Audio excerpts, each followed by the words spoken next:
കർത്താവേ, നിന്റെ ഉന്നതമായ നാമത്തിന് സ്വസ്ഥം ചെയ്യുന്നു. കർത്താവേ, നിന്റെ വിശുദ്ധ പൗരോഹിത്യത്തെ മഹത്വപ്പെടുത്തണമേ.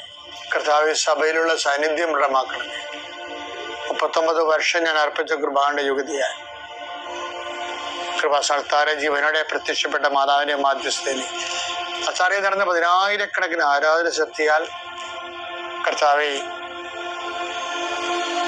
കൃപ വന്ന് പെട്ടിരിക്കുന്ന വഴികളെ ഒരു തീരുമാനം എടുക്കാൻ പറ്റാത്തവർ, പല വിഷയങ്ങളെ കുറിച്ച് ജോലിക്ക് പോകണം, ഏത് നാട്ടിൽ പോകണം, ഏത് രാജ്യത്ത് പോകണം എന്നറിയാൻ പാടില്ലാതെ വിഷമിക്കുന്നവർ, എന്ത് പഠിക്കണം എന്നറിയാൻ പാടില്ലാതെ വിഷമിക്കുന്നവർ, ഒരു തീരുമാനം എടുക്കാൻ പറ്റാത്തവര്, അവർക്ക് പരിശുദ്ധാത്മാവ് പ്രവർത്തിച്ചുകൊണ്ട് അവർക്ക് പുതിയ തീരുമാനം എടുക്കാൻ കർത്താവ് നിങ്ങളെ സഹായിക്കട്ടെ.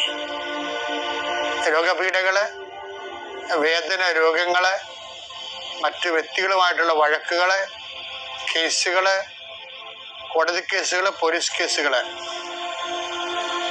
ഇന്റർവ്യൂകള്, ടെസ്റ്റുകള്, പരീക്ഷാ ഫലങ്ങള് നിങ്ങൾക്ക് അനുകൂലമായിരിക്കാൻ പരിശുദ്ധ മാതാവിന്റെ മധ്യസ്ഥയില് ഞാൻ നിങ്ങളെ യേശുനാമത്തെ ആശീർവദിക്കുന്നു.